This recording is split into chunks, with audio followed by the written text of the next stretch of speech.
My name is Riley, I'm 19, I use they, them pronouns, and I'm from Auckland.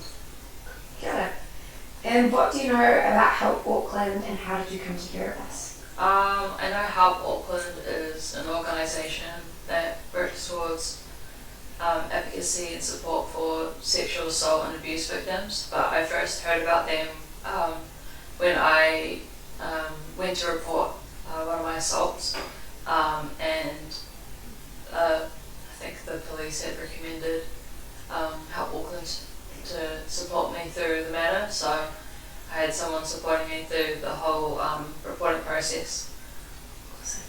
And so, just continuing on from that, would you mind please telling us a little bit about your sexual abuse experiences and what took you to report to the police?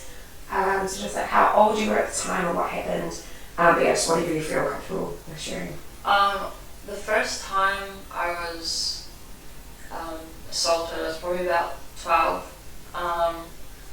but a lot of my early life, childhood, like sexual assaults, I didn't realise were sexual assaults until after the more recent ones. Kind of started to put two and two together about that, but I was about 16 when I was sexually assaulted for the one that I reported, and it was right before my 17th birthday.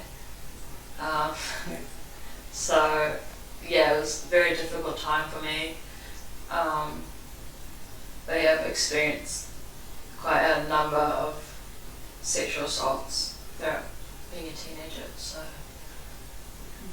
yeah. Thank you for sharing that, and sorry that happened as well.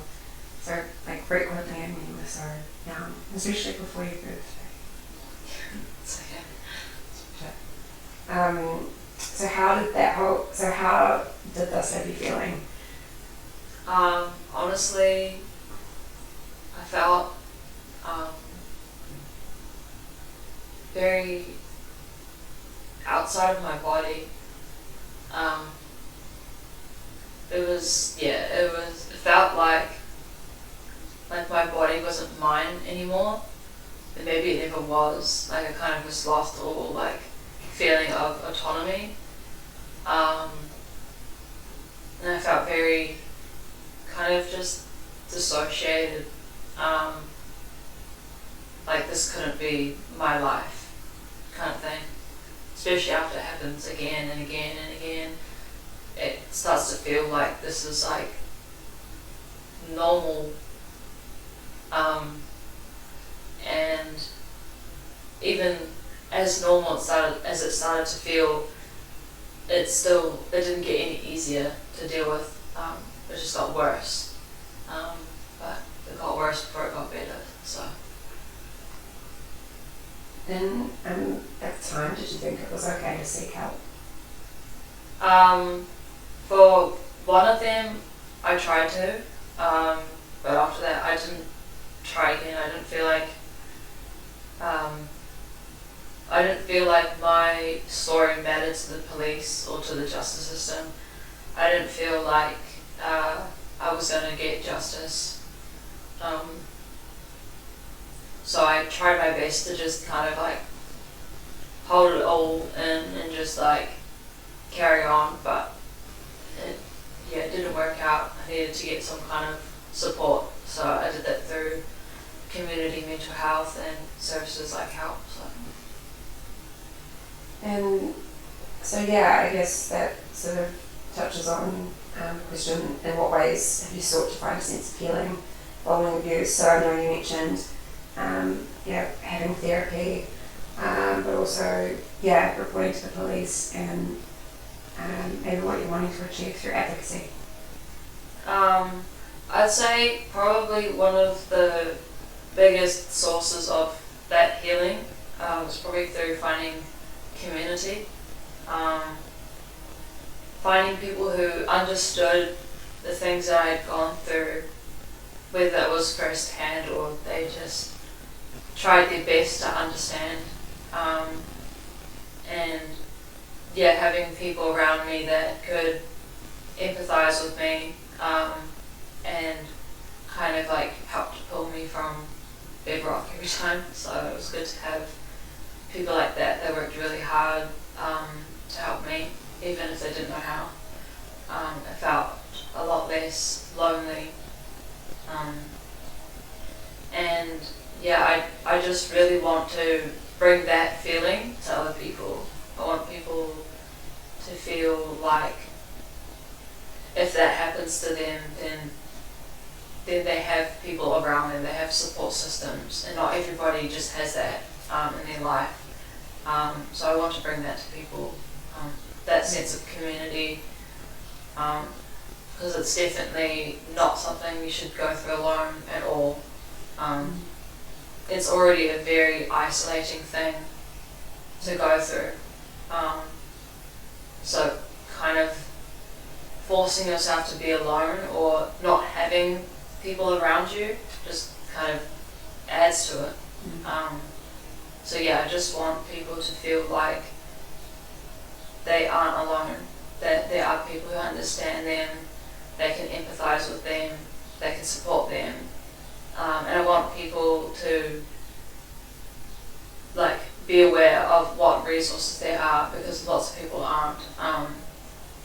And I want to be able to, through advocacy, I want to be able to change policies, because I feel like the policies that are in place have negatively affected me in a number of ways, not just with sexual assault. And also change the way society treats victims versus the perpetrators, because often we see that the perpetrator is treated as a victim, which is obviously not the case logically, but that's not how these people in power, that's not how they see it at all. They see it like, oh, he was drunk, oh, he was, he didn't know any better, or he thought that it was consensual. They kind of feel bad for the perpetrator, because maybe it's ruining their reputation or whatever, but it just feels like they make so many excuses for perpetrators and give so much of the slack and blame onto victims, and that needs to change. And that's not just a political change, that's not just a change in policies, that's got to be a change in the community and society as a whole. Everything has to change. It's such a deep-rooted issue. It's not just about, man rapes girl. It's so much more than that. It's a culture. Yeah, it is a culture. 100%. So how have you found, so I know that you mentioned to me when we've talked previously that you have received therapeutic or therapy support from a young age. So how do you feel that maybe has or hasn't helped you in your journey towards healing? So the first time I ever got any kind of counselling or therapy, I was about 6 years old. It was a group for kids who had lived through domestic violence. And I don't really remember it that much, but after the age of 10, I was in and out of different kinds of therapy and psych wards, and different medication. But I didn't really feel like any of that helped or worked at all. I feel like they kind of like, with youth mental health, they put the depression and anxiety label on so many of the clients there, and it's not accurate, you know what I mean? It's not accurate to these children's real struggles, you know what I mean? And a lot of the time they put such young kids on, antidepressants and antipsychotics when all they need is therapy. But when you're a young person, you don't really have that ability to advocate for your needs. You're expecting that these professionals know how to help you, but they don't. And therapy is not for everyone, and not every type of therapy is for everyone. You know what I mean? And so I think they kind of just put these labels on kids that are just so generalized, and kind of put them in a box and say, oh, you need this, and you need this medication, and you need this therapy, but a lot of the time they get it wrong. And they have a lot of kids coming in because we do have a mental health crisis, and a lot of that is caused by these environmental and social issues. It's not just COVID that's, made the mental health in New Zealand so bad. It's been like this for a long time. Since before COVID even happened, kids have been struggling with their mental health more and more. It's got nothing to do with COVID. Sexual violence is one of those things. It's one of those things that highly contributes to it. I have so many friends who've been sexually assaulted or abused at some point in their lifetime, and they all struggle with some kind of mental health. There just isn't enough resources for everybody. There's so many people who struggle, and there's not enough therapists, there's not enough doctors, there's not enough resources for those people. We have organizations like HELP, which is so amazing, but some people really do need that therapy, and they do need that treatment, and it's incredibly hard to access it. After years and years of being in and out of therapy and different kinds of resources within the mental health system, you learn that it is a battle within. You learn that you either fight for what you need, and maybe barely get that, or you just give up. You give up on trying with them. So there definitely needs to be a lot more change in that line of things. Yeah, 100%. Because it's not a system that is built to deal with the mental health crisis that's in New Zealand right now. No, 100%. I think it takes so long, I think, for society to actually respond to what we actually need, and I think that's definitely reflected in the mental health system too, for sure. I think you mentioned a little bit about this before, but just wondering how your family, friends, and community have helped you heal. I would definitely say that I found so much healing in finding safe older people. So I go to a youth centre. I've been going there for like 2 odd years now, and they provide a lot of resources to the youth in the area, like instruments, band rooms, recording studios, technology. They have a range of things they can offer you, but they're not therapists, but they do offer that guidance and support where they can. And it was really important for me to find safe adults to have those relationships with, because in the past I've had relationships with adults that were not safe at all, even when I thought they were. So that's been very important for me, and it kind of made me understand better what safe relationships look like, whether that's friends or partners, whatever. I never really had friends growing up, so finding my people, whether that was in the queer community or just my friends, that's been super, super helpful for me. To have people who I can rely on like they rely on me. So that's definitely a big thing for me. So are there any activities like exercise, meditation, or reading, for example, that have supported your healing? Yeah, I'll definitely say I found a lot of self-expression in different art forms, but I'd say the main one is probably poetry. I've been writing poetry since I was, I think, like 10 years old, and I've just continued writing since then. And a lot of people say like, oh, why don't you write some happy poetry? I'm like, well, my life hasn't been that happy, you know what I mean? It is now, but I kind of use poetry as a way to tell people and express myself. Because I think sometimes just like mere conversations and words aren't enough for me. And so I like being able to share my story in a way where it's like for a niche group of people. So yeah, but I want to expand that audience a bit. And do you feel like you're in a better place now than you were immediately after the abuse? Yes.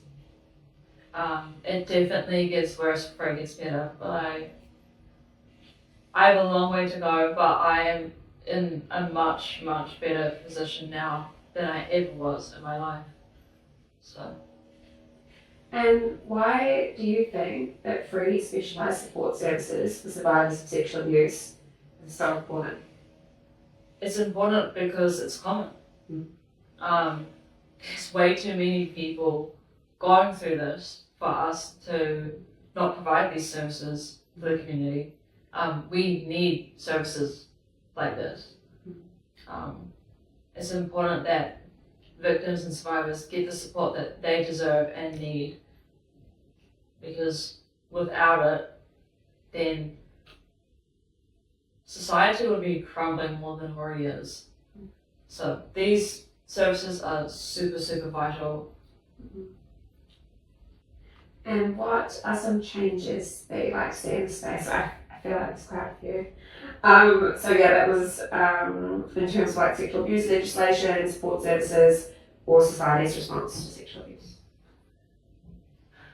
Well, if we're talking within the justice system, rapists get like no time in prison. Like, it is so unlikely for a rapist to actually get a conviction. Something like 1 out of 100. And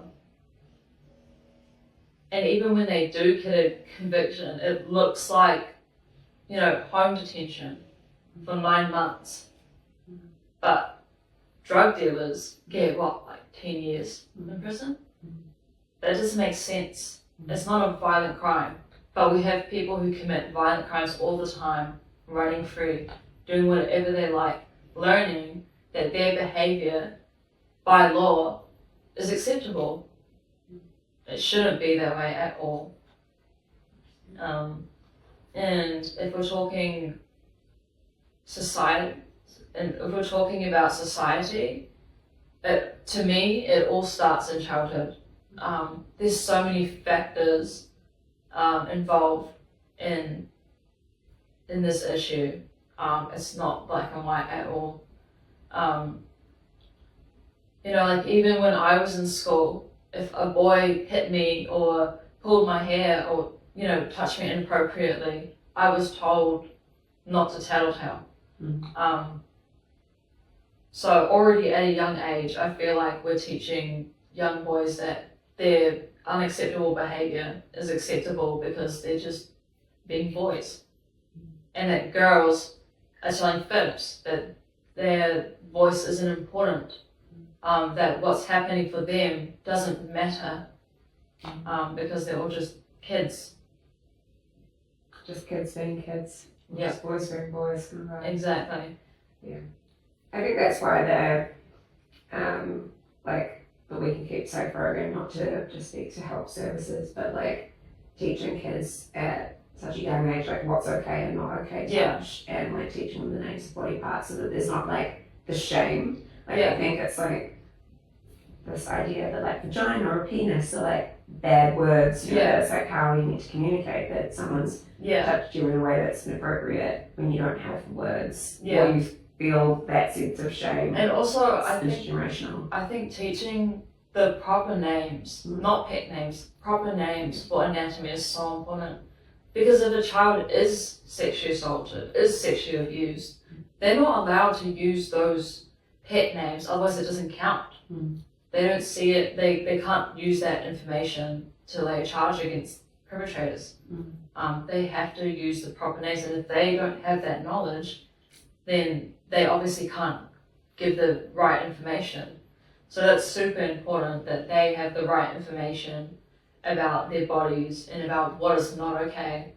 Because a lot of children go on thinking that what's happening to them is okay, and it's not. 100%. And so, the next question is just whether you have any advice for anyone who has been sexually abused and needs help. I guess my advice to survivors would be that the system is failing us, but there is help, there is support, and there is community. It can take a while to find it, but there is a place for you out there, and you don't have to be alone.